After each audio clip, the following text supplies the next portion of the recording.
Clasificación de los lípidos.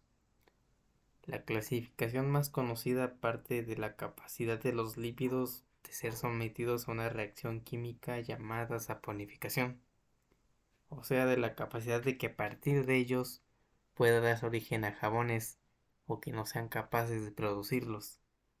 En este sentido habrá dos principales grupos de los que se derivan los demás: los lípidos saponificables y los lípidos insaponificables. Los lípidos no hidrolizables o no saponificables, vistos de la forma de sus reacciones químicas, tienen la característica de que en sus portadores biológicos tienen las funciones de regulación. Por ejemplo, los esteroides se encargan de la comunicación celular entre los distintos tejidos o los sistemas del organismo, y también tienen una función en el aparato endocrino de estos mismos. Por otra parte, los eicosanoides se encargan de regular y mantener la estabilidad de la regeneración y el transporte en el sistema sanguíneo. Por último, los terpenoides, mayormente encontrados en las plantas, son quienes le confieren el sabor y el aroma. Por su contraparte, los lípidos saponificables o hidrolizables tienden a tener más bien funciones estructurales en los organismos vivos, o por lo menos de protección mecánica.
Comencemos por los lípidos saponificables.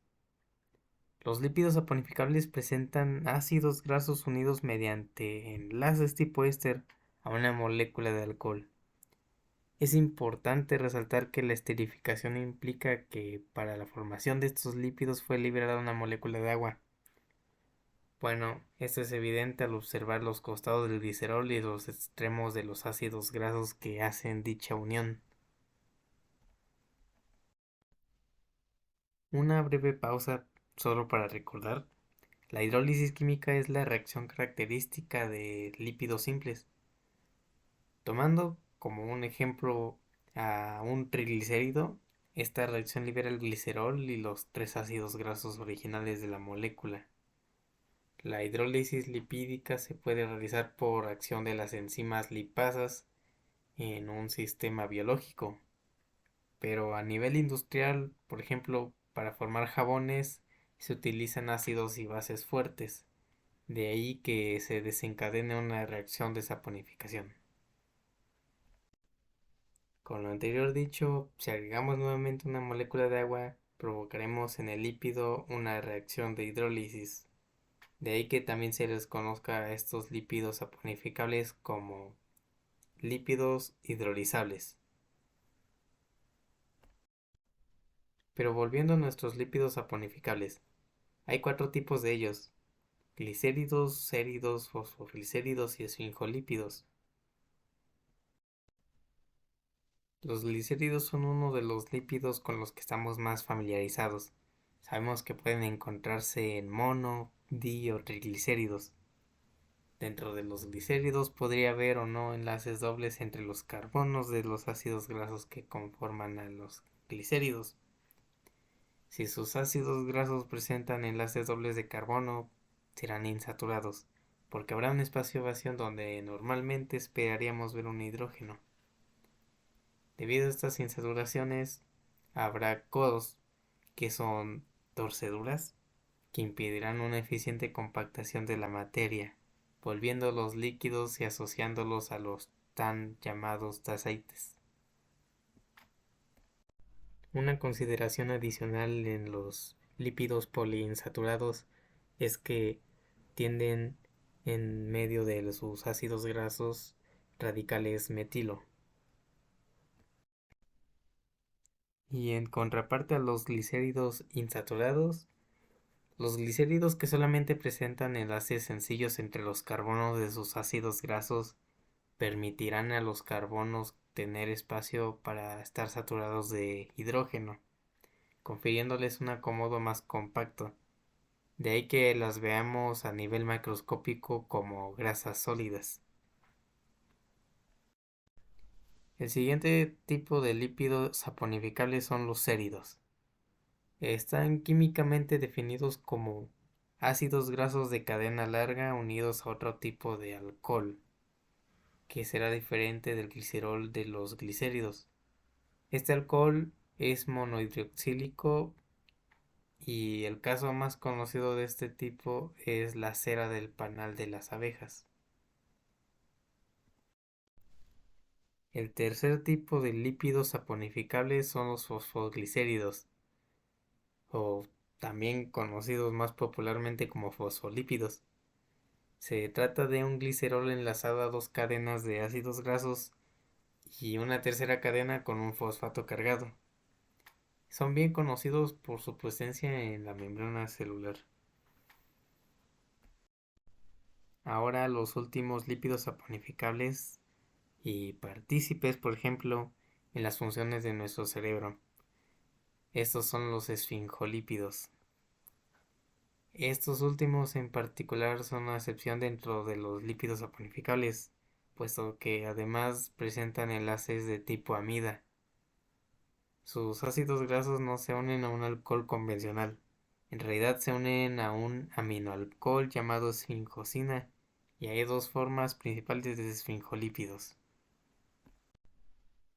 La primera forma de esfingolípidos son las esfingomielinas. Las esfingomielinas tendrán un grupo fosfato unido al aminoalcohol. Si el nombre resulta familiar, es porque se encuentran asociadas a el recubrimiento de las neuronas que facilitan el proceso de sinapsis y lo eficientan al momento de hacer el transporte de los impulsos eléctricos. Y la otra forma son los glucolípidos. Estos tendrán un carbohidrato y se pueden encontrar en forma de gangliósidos y cerebrósidos, por ejemplo. Hablemos del siguiente grupo, los insaponificables. Como se espera de su nombre, no pueden emplearse para producir jabones. Pertenecen a esta categoría los lípidos carentes en su mayoría de ácidos grasos, y los que lleguen a presentarlos no estarán unidos mediante enlaces estéricos a otros componentes, y por ende ninguno de estos lípidos será hidrolizable. Hay tres divisiones de estos lípidos: eicosanoides, esteroides e isoprenoides. El primer tipo son los eicosanoides, que derivan del hidrocarburo eicosano. Lo que es lo mismo en términos de un lípido, el eicosano es un ácido graso de 20 carbonos poliinsaturado en 3, en 4 o en 5 enlaces dobles de carbono. Se destacan de esta división las prostaglandinas, lípidos constituidos de un anillo ciclopentano con dos colas, así como los tromboxanos, que son moléculas de un anillo oxano y dos colas, y los leucotrienos, que son lípidos lineales de solamente 4 insaturaciones. Siguiendo con el segundo tipo, los esteroides son lípidos derivados de un hidrocarburo tetracíclico llamado esterano. Existen varios tipos de esteroides que dependerán de dos cosas: la manera en que se dispongan las insaturaciones y los grupos sustituyentes presentes en el esterano. Existen algunos ejemplos bien conocidos, como los esteroles, los ácidos biliares, la vitamina D y las bien conocidas hormonas esteroideas, o sea, las moléculas derivadas del colesterol, como la testosterona y estrógenos. El tercer tipo de lípidos insaponificables son los isoprenoides. Están basados estructuralmente en la repetición de unidades de isopreno, un hidrocarburo de apenas 5 carbonos. De estos lípidos se derivan las vitaminas A, la vitamina E y la vitamina K. Pero estamos más familiarizados con estos compuestos de lo que a simple vista nos podría brindar su nombre, siendo componentes principales de la resina de plantas y de aceites esenciales de semillas, pétalos de rosas o frutas. De los isoprenoides se destacan los terpenos, que son hidrocarburos de únicamente carbono e hidrógeno, y los abundantes terpenoides, que tienen diferentes grupos funcionales que comprenden una amplia gama de elementos químicos. La clasificación que se utilizó aquí está hecha con base en la saponificación o no que puedan tener los lípidos, o más concretamente en si pueden hidrolizarse o no pueden hidrolizarse. Puede haber algunas otras clasificaciones que consideren la función que cumplen los lípidos en los sistemas vivos, o con base en la polaridad, o algún otro criterio, pero por consenso este es el más empleado. A continuación se presentará información en modo de resumen de lo que se ha visto anteriormente.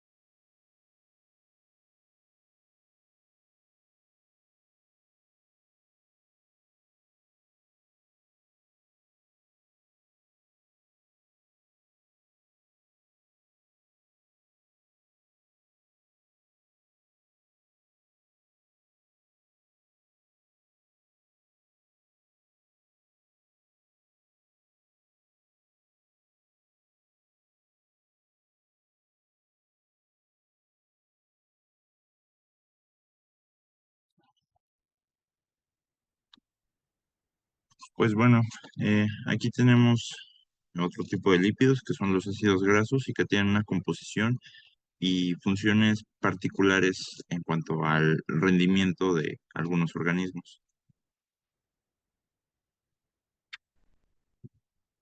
La definición de los ácidos grasos mm, tiene que ver con que son biomoléculas que, si bien los organismos pueden sintetizarlas, habrán algunas excepciones y que, bueno, tienen funciones estructurales, metabólicas y algunas funciones especiales.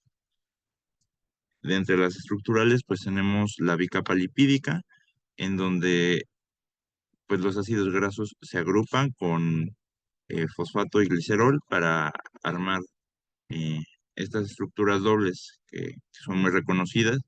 O algo similar ocurre, pero de forma un poco más simple, entre ácidos grasos al momento de formar burbujas de aceite en medios acuosos o medios polares y que tiene muchas aplicaciones en la industria biotecnológica.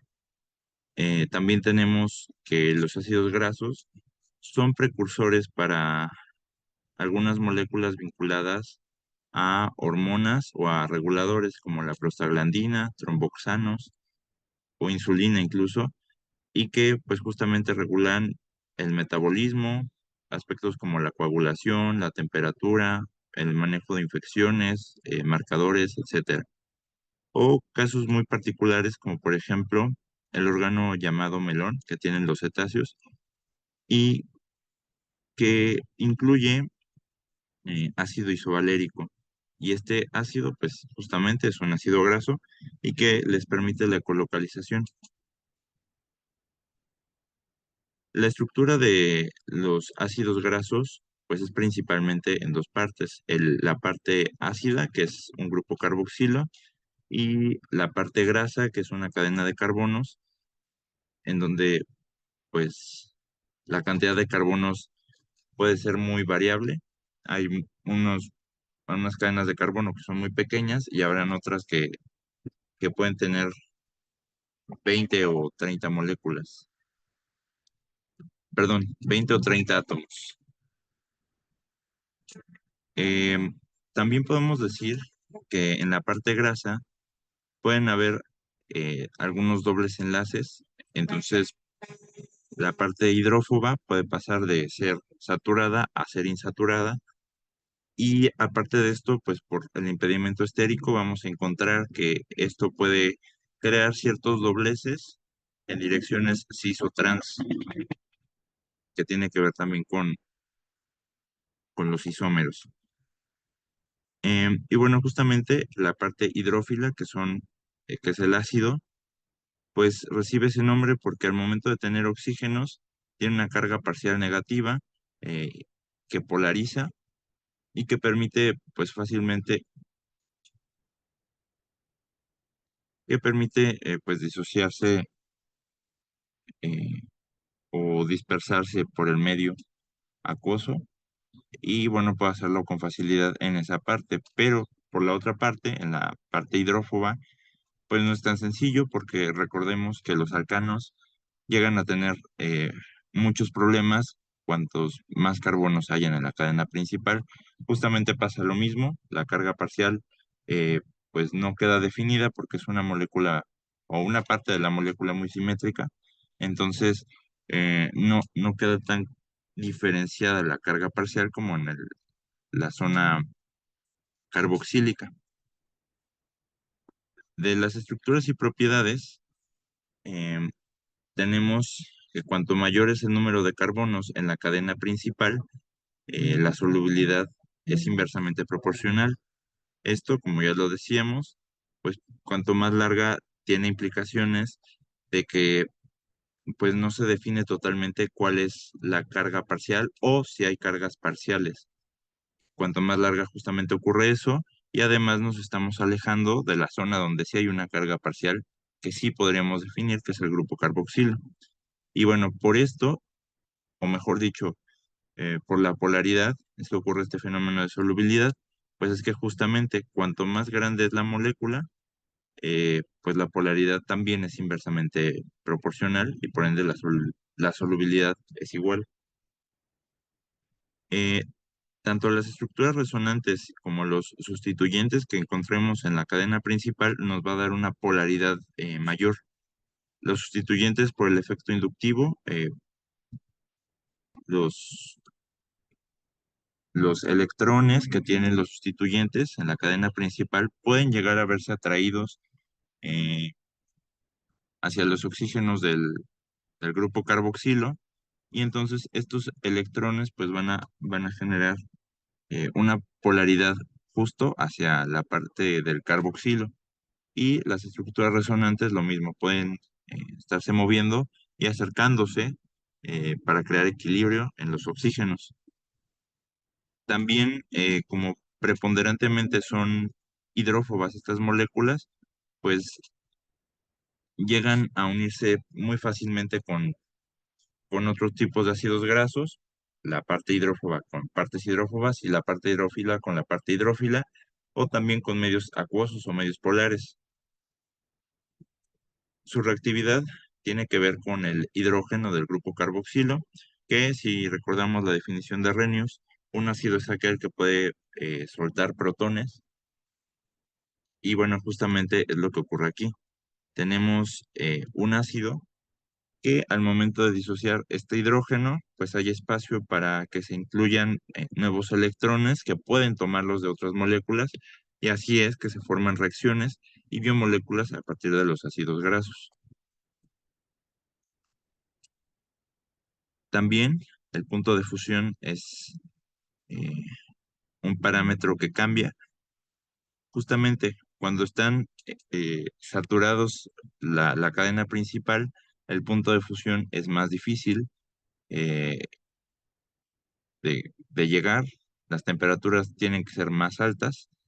Cuando son trans, eh, el punto de fusión es menor. Y por último, cuando son enlaces cis o dobles enlaces cis, pues es aún menor el punto de fusión. Y bueno, en esta gráfica se plantea así para un ácido graso de 18 carbonos. De la nomenclatura podemos decir que hay tres principales, que sería la UPAC o eh, la nomenclatura para compuestos orgánicos, que se utiliza para cualquier otro compuesto, eh, la nomenclatura delta y la nomenclatura omega. En cualquiera de estos tres casos tenemos que hacer eh, hincapié en dónde es que se encuentra el doble enlace en caso de haberlo, o si no lo hay. Eh, y pues cuando hablamos de la nomenclatura UPAC, pues tenemos que recordar que hay que nombrar a la cadena principal de carbonos, contarla y tomar en consideración cuál es el grupo funcional que tiene más prioridad.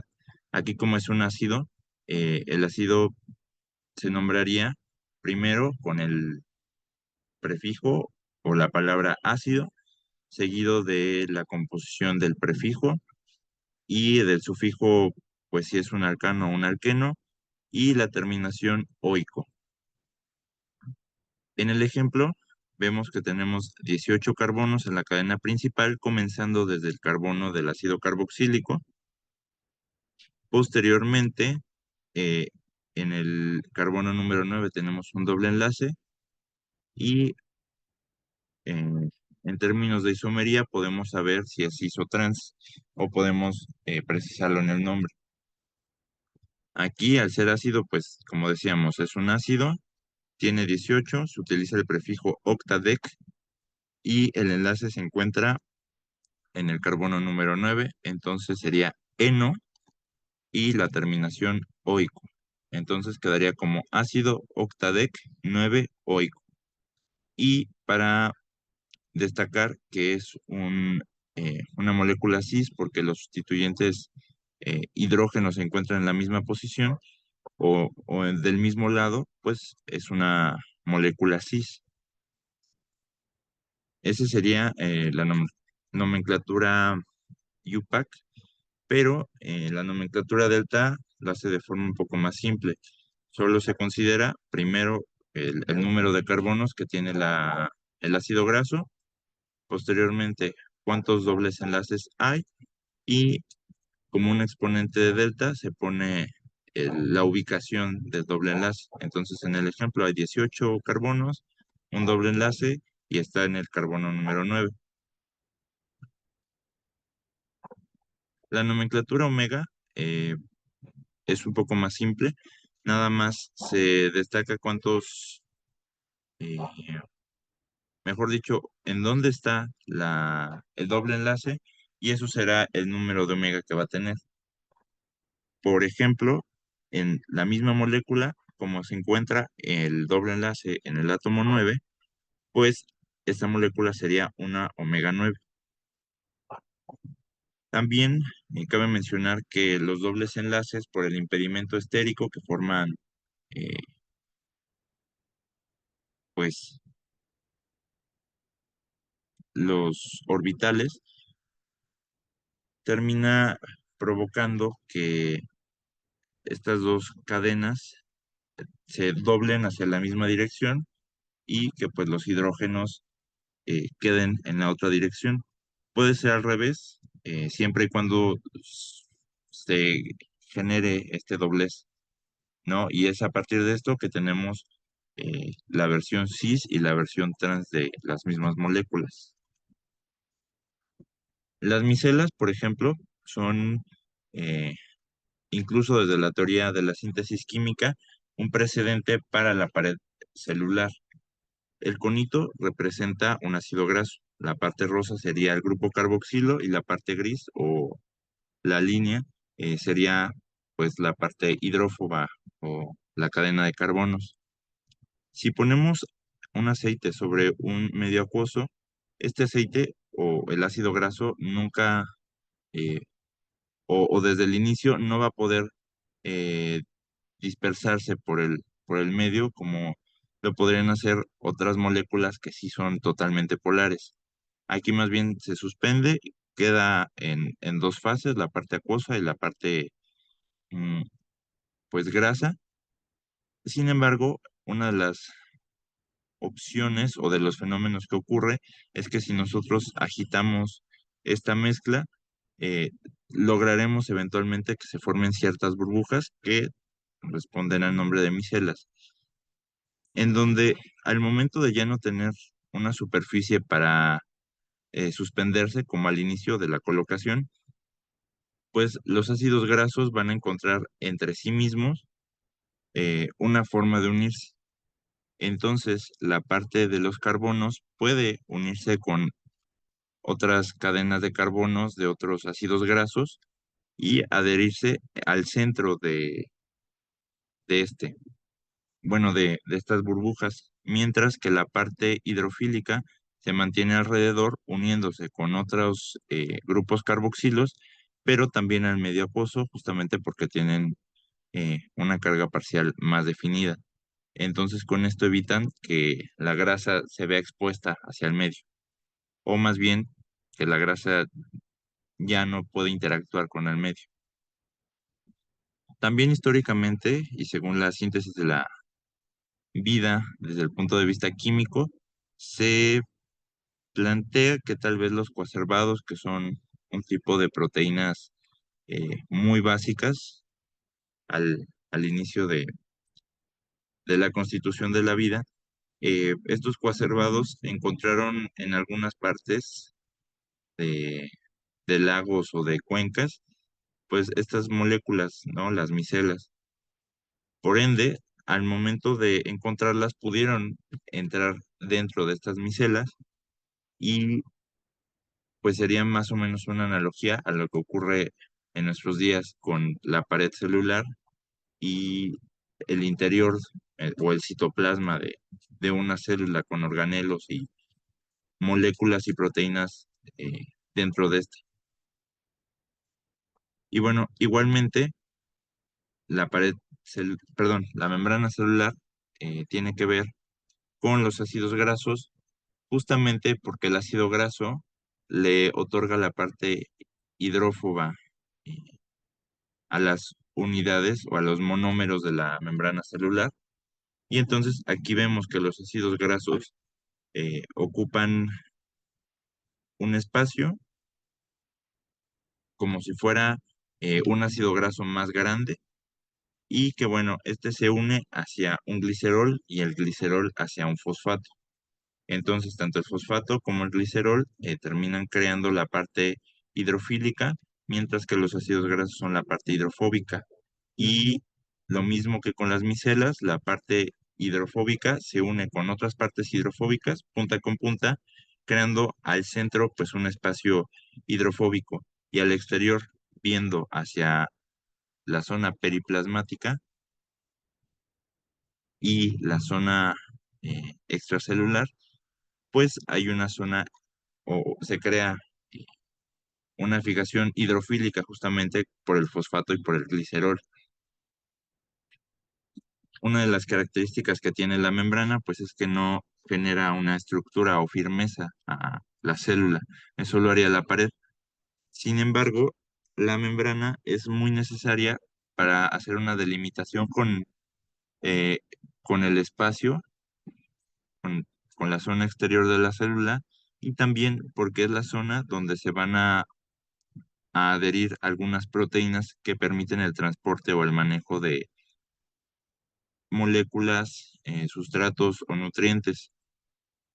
Y la membrana o las unidades de la membrana, que son los fosfolípidos, eh, pues permiten justamente un transporte pasivo de algunas moléculas porque precisamente generan un, un fenómeno de ósmosis.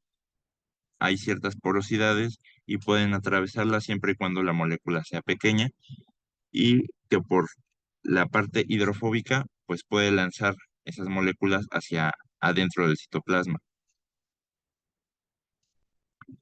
Los triglicéridos también son otra de las manifestaciones de los ácidos grasos. Está compuesto generalmente de tres ácidos grasos que no son iguales, aunque hay algunos casos donde pueden llegar a ser los mismos. Y estos están unidos a un glicerol. Ocurre que entre los grupos alcoholes del glicerol y el hidrógeno del grupo carboxilo de cada uno de los ácidos grasos eh, hacen reacción, se forma agua y entonces eh, hay pues enlaces. Se dice que cuando el primer ácido graso y el último son diferentes, se puede formar el carbono central o se puede asumir que es un centro quiral. Entonces ya habría isomería en ese punto. Y todos los triglicéridos se forman desde eh, el hígado en los mamíferos y tienen que ver con la grasa. Son las formas principales en las que se obtiene grasa para principalmente la obtención de energía. También los ácidos grasos organizados como triglicéridos permiten el transporte de algunos otros recursos o más bien como una forma estructural eh, para tener ciertas enzimas como las lipasas o las cutinasas que tienen otras funciones igual con otros lípidos. De entre las vías de biosíntesis que se tiene de forma natural o de forma propia de los organismos, pues se dividen en tres. Y también se puede hacer distinciones de si es saturada o insaturada, pero principalmente la cadena corta de carbonos se obtiene por homologación de alfa-cetoácidos, escisión oxidativa de ácidos o por el uso de la enzima ácido graso sintasa.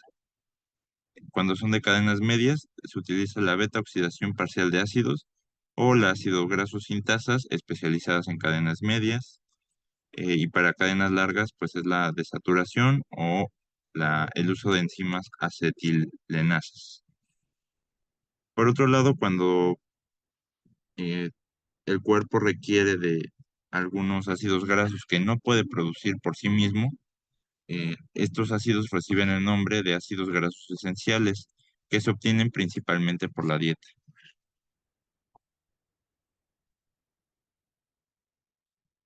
Ahora yo les voy a hablar un poco acerca de los terpenoides. Entonces, pues daremos un repaso de acerca de qué son los terpenoides, cuál es la clasificación de los terpenoides, algunos tipos de clasificación de terpenoides, de dónde vienen los terpenoides y sobre todo cuál es su función.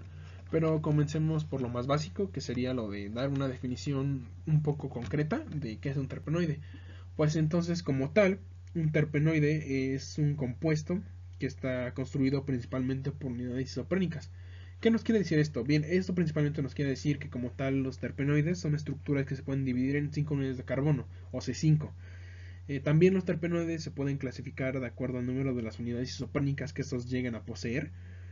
Como tal, la palabra terpenoide proviene de los primeros miembros de esta familia que se clasificaron a partir de derivados del aguarrás. En sí, la palabra terpenoide deriva de la palabra inglesa turpentine, que a su vez tiene su significado etimológico en la palabra alemana terpentin. La mayoría de los terpenoides tienen estructuras multicíclicas. Esto nos dice que como tal, los terpenoides van a diferir entre sí, no solo en los grupos funcionales que lleguen a poseer, así como también en el ordenamiento de los mismos, sino que también van a diferir entre sí debido al esqueleto básico de carbono que estos llegan a presentar. Los terpenoides son lípidos que se encuentran en todos los seres vivos del planeta. Principalmente son biosintetizados en las plantas, donde allí cumplen funciones importantes como las interacciones bióticas. En las plantas, los terpenoides cumplen muchas funciones primarias. Algunos pigmentos carotenoides, por ejemplo, son conformados por terpenoides. También los terpenoides forman parte de la clorofila y de algunas hormonas como la gibberelina y el ácido abscísico. Los terpenoides también cumplen con una función celular en la cual están relacionados en la fijación de algunas proteínas en las membranas celulares. A este proceso lo podemos conocer como isoprenilación. Los terpenoides de las plantas actualmente son extensamente usados por sus cualidades aromáticas, ya que juegan un papel fundamental en la medicina tradicional, así como en los remedios herbolarios. Actualmente también se están investigando sus posibles efectos antibacterianos y también sus futuros usos farmacéuticos que se les puedan dar. Los terpenoides también los podemos encontrar, por ejemplo, en las esencias del eucalipto, los sabores del clavo y del jengibre. Un ejemplo de un terpenoide también podría ser el prenol. Digo, también los terpenoides los podemos encontrar en otros aceites esenciales, como podrían ser el citral, el mentol, el alcanfor y por último los cannabinoides, entre ellos el más conocido sería el THC. Bien, ahora vamos con su clasificación. Como tal, los terpenoides son hidrocarburos que se pueden verse como una combinación de numerosas unidades isoprónicas, por lo general que están unidas de forma de la cabeza a la cola, pero también pueden estar unidas de distintas combinaciones como de cabeza a cabeza y en algunos compuestos están formados por uniones de cabeza a medio. Los terpenoides pueden ser considerados como los terpenos modificados, donde los grupos metilo han sido reacomodados o removidos en su totalidad, o a los que se les ha añadido átomos de oxígeno extra. Algunos autores, dependiendo la literatura que vayamos a consultar, pueden referirse a los terpenos como terpenoides. Bien, bueno, en sí su clasificación, como ya hemos dicho anteriormente, está dada por la clasificación de isoprenos que estos contengan. Eso quiere decir que podemos encontrar terpenoides muy pequeños llamados ermiterpenoides que solo contienen un grupo isoprénico, es decir, solo contienen 5 unidades de carbono, hasta los terpenoides más grandes, que serían los tetraterpenoides y los politerpenoides. En el caso de los tetraterpenoides poseen 8 unidades isoprénicas, eso quiere decir que poseen 40 unidades de carbono, y en el caso de los politerpenoides poseen más de 8 unidades isoprénicas, eso quiere decir que poseen más de 40 unidades de carbono. Ahora sí, pasemos con las clasificaciones que les asignaron, empezando desde la más pequeña hasta la más grande. Comenzamos por los hemiterpenoides. Pues bien, los hemiterpenoides son los terpenoides más pequeños que vamos a poder encontrar. Solo poseen una unidad isoprénica y por ende poseen 5 carbonos. El hemiterpenoide más conocido que podemos encontrar es el isopreno mismo, que como tal es un producto volátil que se desprende de los tejidos fotosintéticamente activos.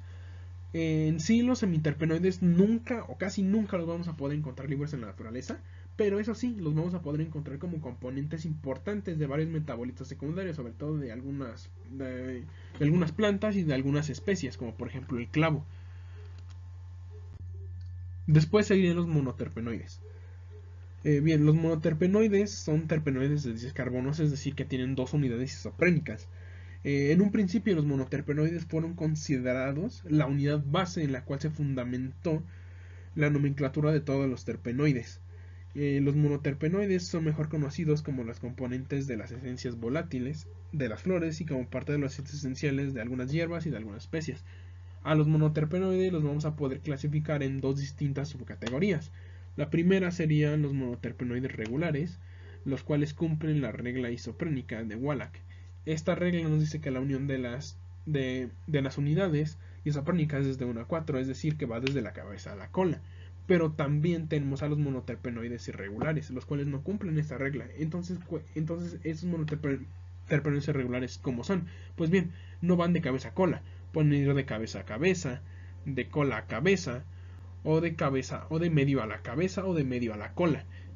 Un ejemplo de un monoterpenoide podría ser uno de los más comunes, el limoneno, que es un aceite esencial que encontramos en varios cítricos como naranjas, mandarinas, toronjas, etc. Después seguirían los esquiterpenoides. Los esquiterpenoides son terpenoides conformados por 15 carbonos, es decir, que son terpenoides de un monoterpenoide y medio, o a rasgos más sencillos y más generales, son terpenoides de 3 isoprenos. Como los monoterpenoides, muchos esquiterpenoides están presentes en los aceites esenciales, además de que muchos esquiterpenoides actúan como fitoalexinas, que son compuestos antibióticos producidos por las plantas en respuesta a la aparición de microbios. También algunos esquiterpenoides son inhibidores del apetito de algunos herbívoros que intentan comérselos. Los esquiterpenoides, un ejemplo de un esquiterpenoide podría ser el ácido abscísico.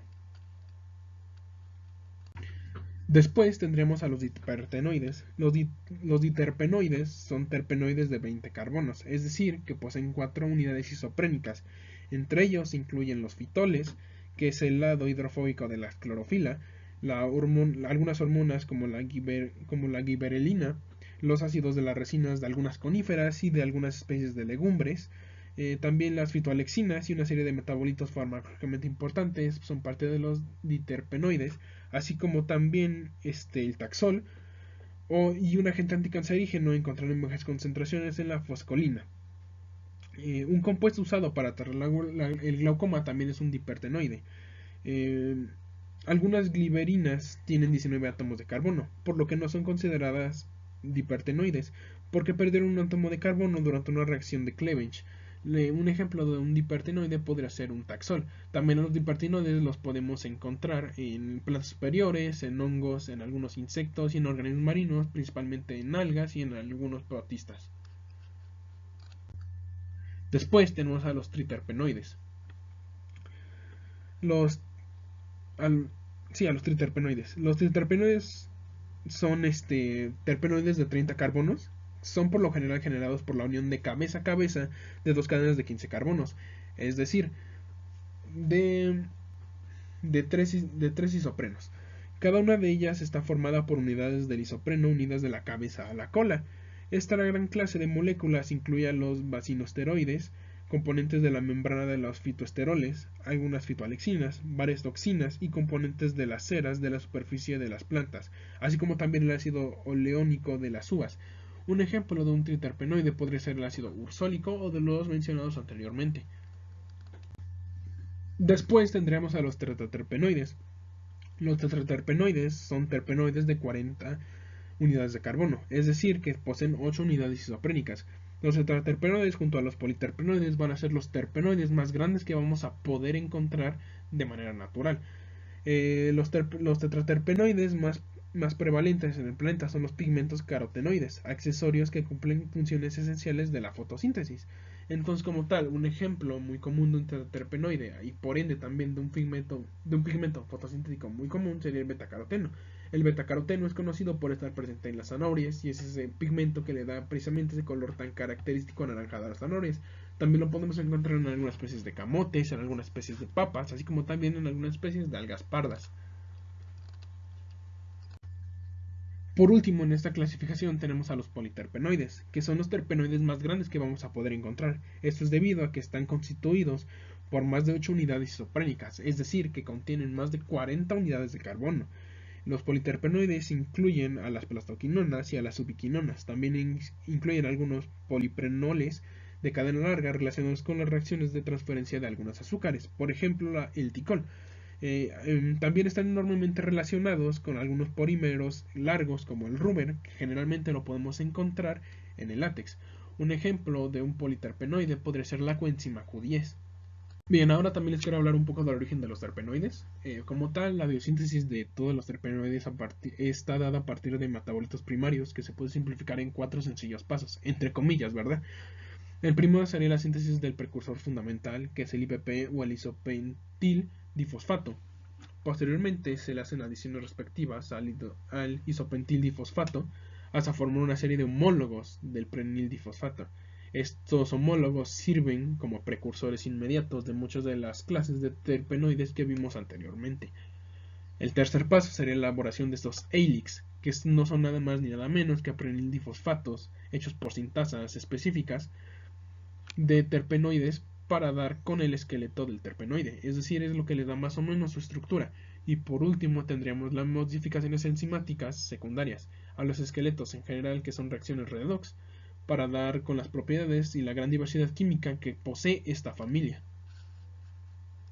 Por último, me gustaría hablar sobre la función de los terpenoides y su importancia en algunos organismos, en especial en las plantas, ya que allí es donde se da la mayor producción o biosíntesis de terpenoides a comparación de otros organismos como podrían ser animales o microorganismos. Bien, para finalizar la formación de terpenoides en plantas, animales y microorganismos está hecha por enzimas y procesos muy similares. Pero aunque esté hecha por enzimas y procesos muy similares, existe aún así una marcada diferenciación entre estos procesos, en particular sobre todo en las plantas, ya que producen una variedad muchísimo mayor de terpenoides de la que producen los animales o los microorganismos. Y esa diferencia está reflejada en la compleja organización de la biosíntesis de los terpenoides en las plantas a un nivel del tejido, también a un nivel celular, a un nivel subcelular y sobre todo a un nivel genético.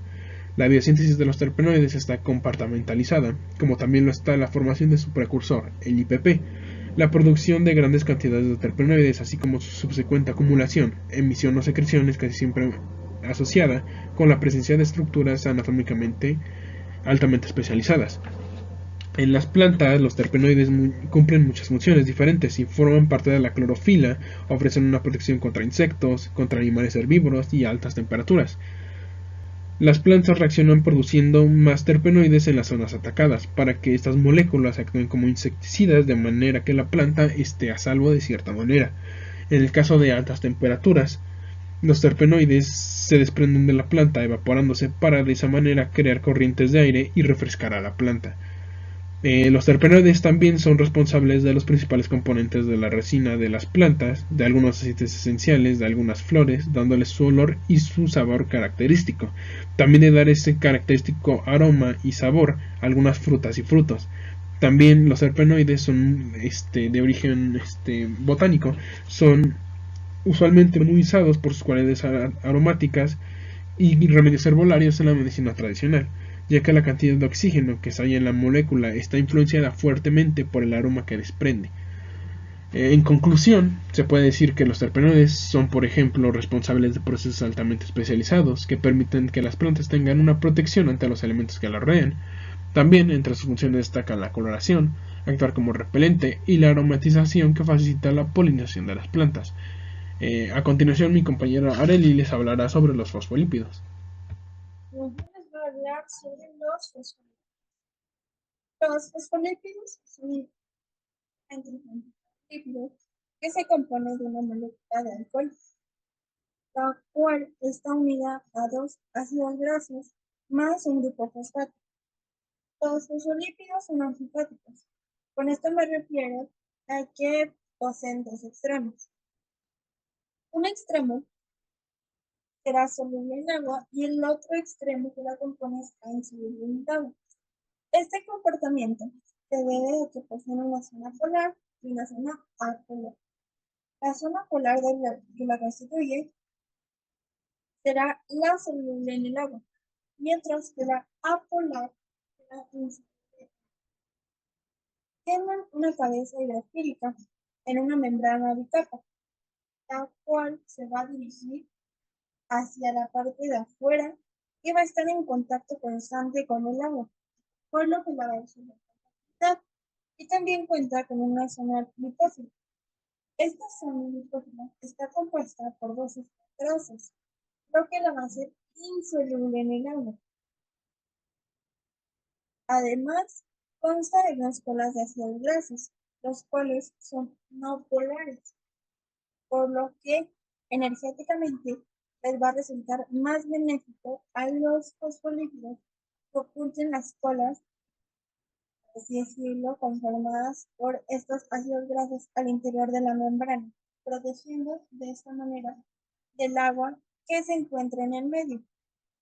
De esta manera, la bicapa y los fosfolípidos interactúan como barrera entre lo que se encuentra dentro y entre lo que se encuentra fuera de la célula.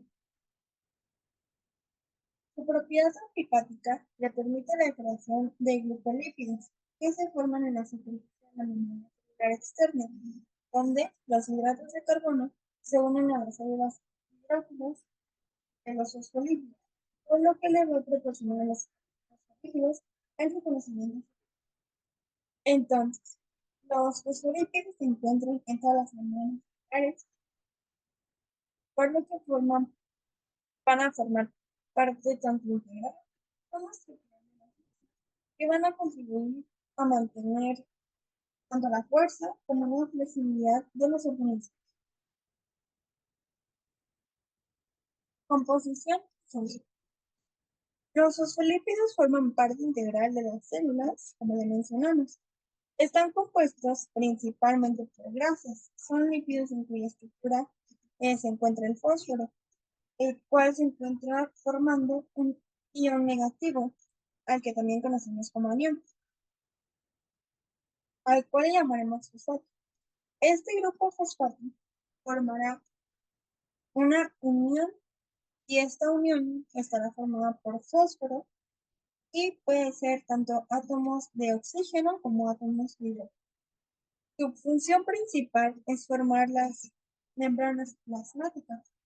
Además, se encarga de la activación de las enzimas. También actúa como mensajero, ya que manda señales hacia el interior de la célula. Y sobre todo, juega un papel de suma importancia en el funcionamiento adecuado de los pulmones. Además, transforma el colesterol en un componente soluble.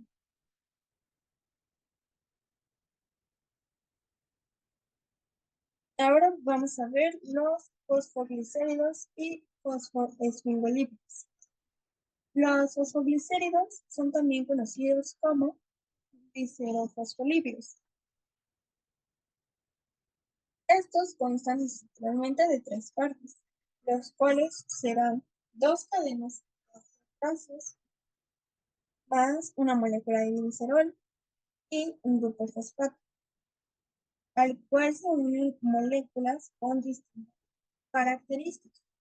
Y esto es lo que le va a conferir la variabilidad a los lípidos. En los fosfoglicéridos, el alcohol que los constituye será el glicerol. Los fosfoesfingolípidos constituyen el segundo tipo de lípidos que se encuentran en la membrana. Están formados por un aminoalcohol, el cual será la esfingosina, y estará unido a un ácido graso mediante grupos aminos. Este grupo amino se une mediante enlace de tipo amida a una molécula de ácido graso, dando lugar a una molécula base que se denominará ceramida. Los distintos tipos de esfingolípidos que se formen van a depender únicamente del sustituyente de la principal de la esfingosina. El nombre químico del amino al cual esfingosina será 2-amino-4-octaedeceno 1,3-diol. Ahora, ¿a qué grupo pertenecen los fosfolípidos? Los fosfolípidos pertenecen al grupo de los lípidos que se derivan del tronco. Por lo tanto, pues están compuestos por esta molécula. Los fosfolípidos tienen una estructura muy similar a lo que presentan los triglicéridos, por lo que ahora veremos su similitud. Similitud con los presentan una gran similitud con los triglicéridos, ya que tanto los lípidos como los triglicéridos tienen ácidos grasos y glicerol. Además, estos contienen enlaces éster. Ambos pueden tener ácidos grasos, tanto saturados como insaturados. También ambos son insolubles en el agua y los dos contienen tanto carbono como oxígeno e hidrógeno. Ahora veremos sus diferencias. Las diferencias de los triglicéridos con los fosfolípidos. Los fosfolípidos poseen dos ácidos grasos y un grupo fosfato, mientras que los triglicéridos, justamente su nombre nos indica, se componen de tres ácidos grasos. Los fosfolípidos tienen una cola hidrofóbica y una cabeza hidrofílica, mientras que los triglicéridos son completamente hidrofóbicos, es decir, tienden a alojarse en el agua. Los fosfolípidos forman una bicapa en las membranas celulares, mientras que los triglicéridos no forman ese tipo de bicapa. Ahora, en cuanto a su estructura, los fosfolípidos están formados por una molécula de glicerol más dos ácidos grasos junto con ácido fosfórico y un alcohol.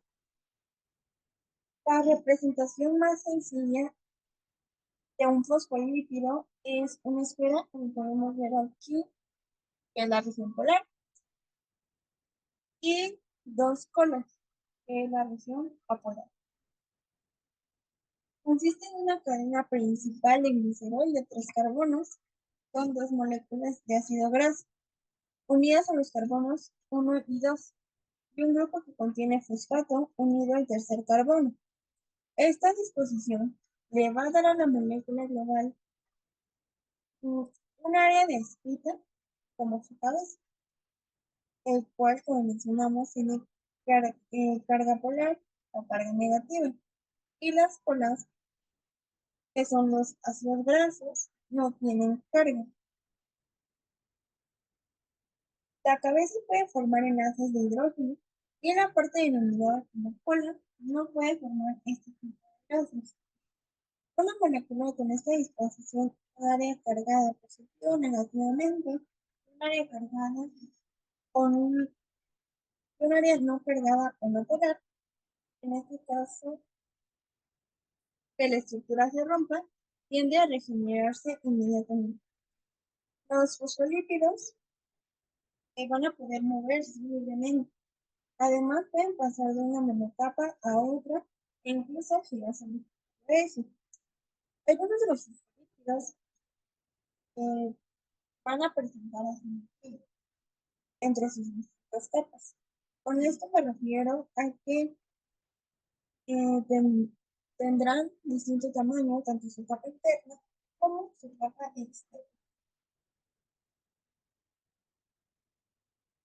En cuanto a sus características, los fosfolípidos tienen una cadena hidrocarbonada con un grupo. Además, cumplen diversas funciones fundamentales, como mencionamos con anterioridad, hepáticos. En los fosfolípidos hay solo dos moléculas de ácidos grasos, los cuales son apolares. Los fosfolípidos, al entrar en contacto con el agua, las moléculas de los fosfolípidos se pueden modificar formando una esfera, como vemos en esta imagen.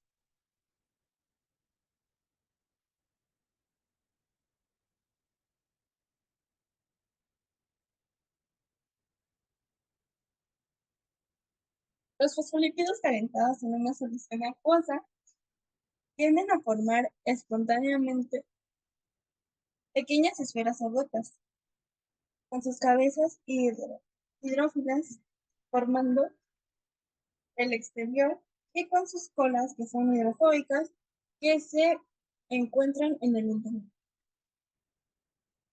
interior de las. ¿Cómo se llama? Los fosfolípidos se encuentran en tres formas. Se nombran con el prefijo fosfatidil, seguido del número de aminado o polialcohol con el que se une. Y así vamos a poner los distintos tipos de fosfolípidos, como los que encontramos, son la fosfatidilcerina, fosfatidilglicerol y la fosfatidiletanolamina.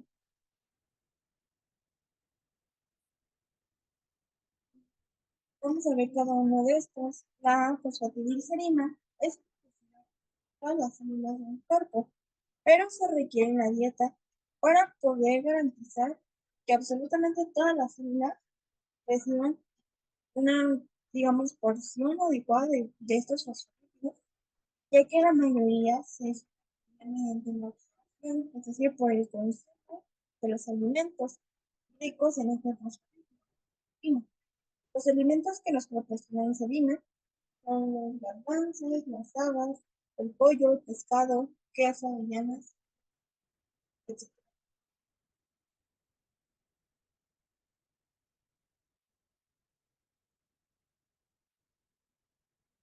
La fosfatidiletanolamina es conocida por jugar un papel importante en la formación de la molécula celular, también conocido como.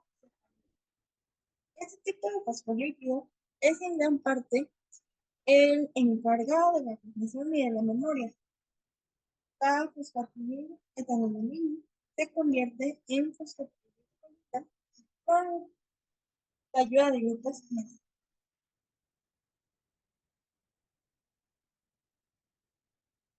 La fosfatidilcolina se necesita una gran cantidad de colina en la dieta para disminuir su riesgo. El riesgo de numerosos problemas por falta de la misma. Las dietas bajas en colina pueden causar problemas como hígado graso, daño hepático, deterioro cognitivo, fatiga, pérdida de la memoria e incluso daño.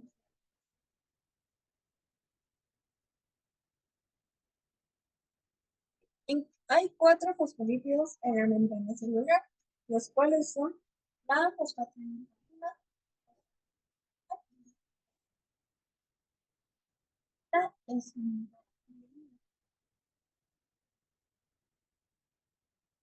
vamos a ver cada uno. La fosfatidilcolina es uno de los principales constituyentes de las membranas celulares. Este fosfolípido, como su nombre lo indica, tiene presente el grupo colina, la cual es necesaria para llevar a cabo procesos neuronales como el aprendizaje y el almacenamiento. Es el fosfolípido que se considera más importante desde el punto de vista para el funcionamiento del hígado. Además, representa aproximadamente el 40% de todos los fosfolípidos en las celulares, el cual tiene como cuerpo polar al cuerpo polar la colina.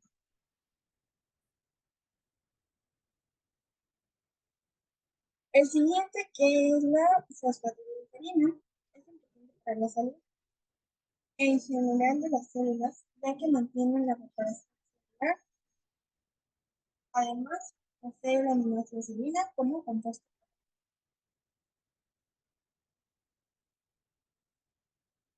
La fosfatidiletolamina, también llamada azafalina, este fosfolípido y de la memoria está involucrada en la preservación de los funciones. El compuesto polar es la etanolamina. Y finalmente la gomiolina. Este tipo de fosfolípidos se caracteriza porque la glicerina ha sido sustituida por un aminoácido llamado D4. Bueno, así podemos ver que tanto la fosfatidilcolina, la fosfatidilglicerina, betamelanina y la esfingomilina se convierten en fosfolípidos de suma importancia, ya que deben de consumirse a diario para el organismo y que estén metabólicas o incluso enfermedades del hígado. ¿Dónde podemos encontrar estos fosfolípidos? Los fosfolípidos los podemos encontrar principalmente en los alimentos como carne, huevo, semillas de vegetación, pescado y el miel. En el organismo, los lípidos se encuentran en el hígado, en el cerebro, en el tejido escapular, en las fibras nerviosas y en las membranas celulares, por lo que los lípidos con altos niveles de fosfolípidos contienen ácidos grasos saturados, provee beneficios clínicos, los cuales ya fueron comprobados en el tratamiento de las contra las enfermedades hepáticas.